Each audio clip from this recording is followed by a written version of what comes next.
Good afternoon, everyone. This is part two of an introduction to self-destruction. It doesn't mean physical self-destruction, just disclaimer. It is talking about, rock stars and maybe not even just rock stars, pop icons, I guess, cultural icons that people admire and kind of breaking down the spiritual and psychology of them.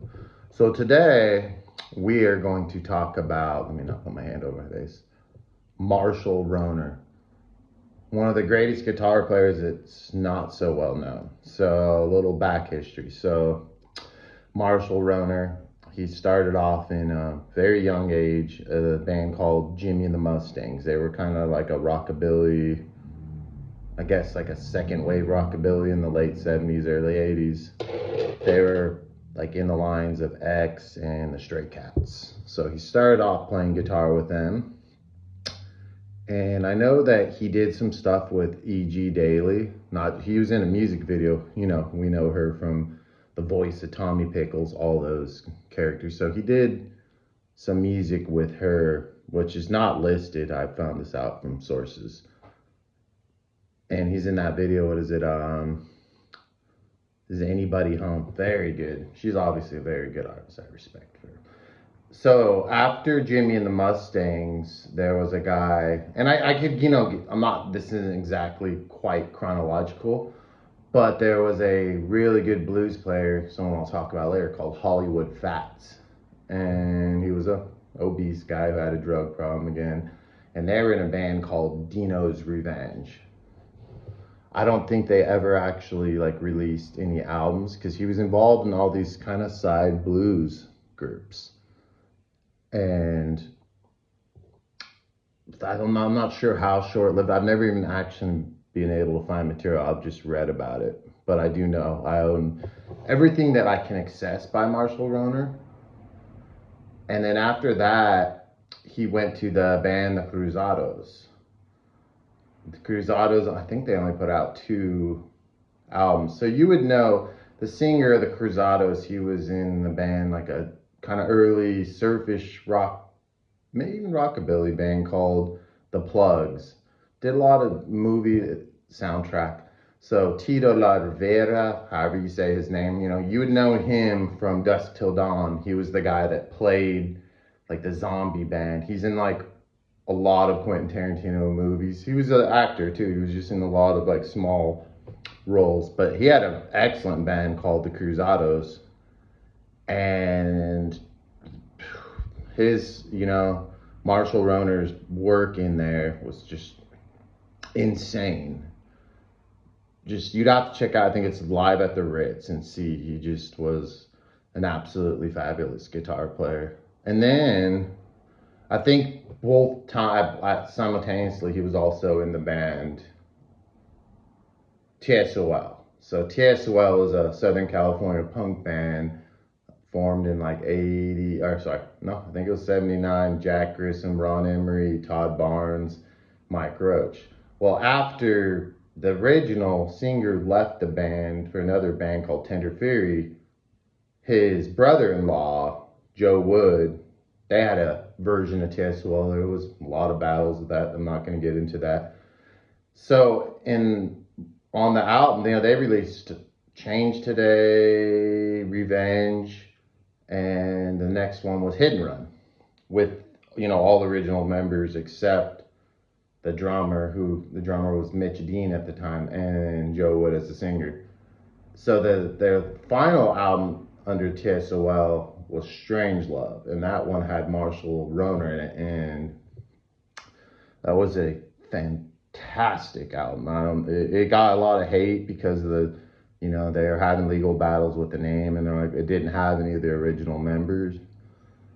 I interviewed Joe Wood a few years ago, and he said there was no one in the 80s that was a better guitar player than Marshall Roner. And a lot of people back that up.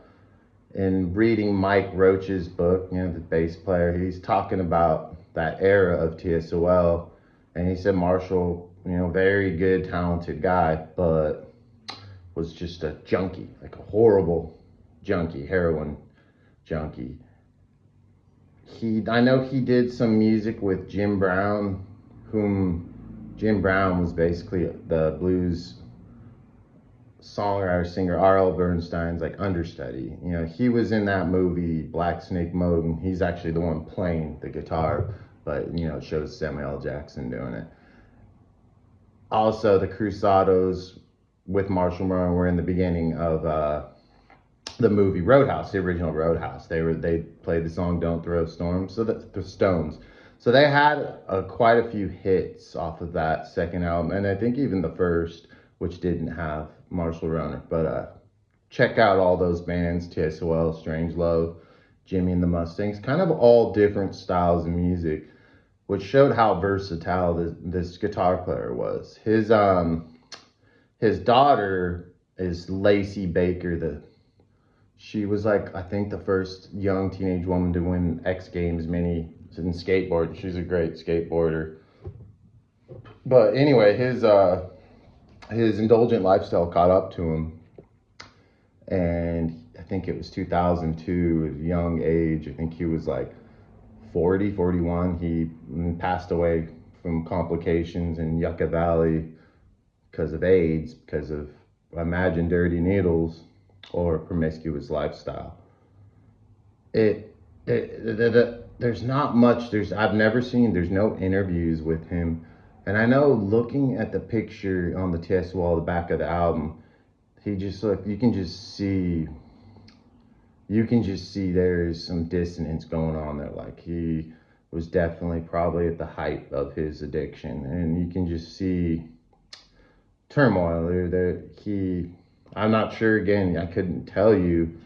You know, I worked in the clinical field for years. Like, I could usually read and tell what the underlying issues are, or at least like a baseline for it. But there's nothing on him really, and he was an extremely talented person that probably never got the light and the credit he deserved. And that's probably, like a lot of them, you know, those people that are, you know, obscure because, you know, they got in their own way, as we all have. And, you know, like the Bible verses, as a dog returns to the vomit, so does a man to his folly. And, you know, I have been. And it sounds like what I heard from Joe Wood, he was trying to clean up. He would, you know, clean up and then go back and forth, back and forth. I don't know if that has to do with, you know, the peers, the environments, all that stuff has an effect. You need support. And I guess maybe he didn't have that or didn't utilize it. Can't do that off of a will alone. But anyway, Marshall Roner, you know, like I said, the Cruzados, Jimmy and the Mustangs, Dino's Revenge, E.G. Daily, TSOL, Cruzados, I think I said that already, but it absolutely insanely good guitar player. And not known. He was very versatile. And I did talk to his guitar teacher too a few years ago. Same thing. He said he had taught him. He was from Huntington Beach, so he had taught him at a young age. And he said, yeah, he was just picked it up naturally and played on like an old Squire, like, which, you know, I love my Squire. I have, and it's not to say they're not less than any other. But Marshall Roner, sad way for him to end. You know, we reap what we sow, and sometimes that stuff catches up to us. In his case, it did, and just a good musician that ended in a bad way. If y'all are struggling with anything like that, please reach out to me, or I can help you with resources, or if you need someone to talk about, you can call me. But it's not worth it. It doesn't, you know, a lot of musicians struggle with that, and it's not necessary. It's easily accessible. I know that it comes with the territory, but there's also been a lot of people that have come out of that, and that's reassuring. If you have any questions or anything, comment or reach out. Like, I will give you my personal number. Thank you all. Have a good day.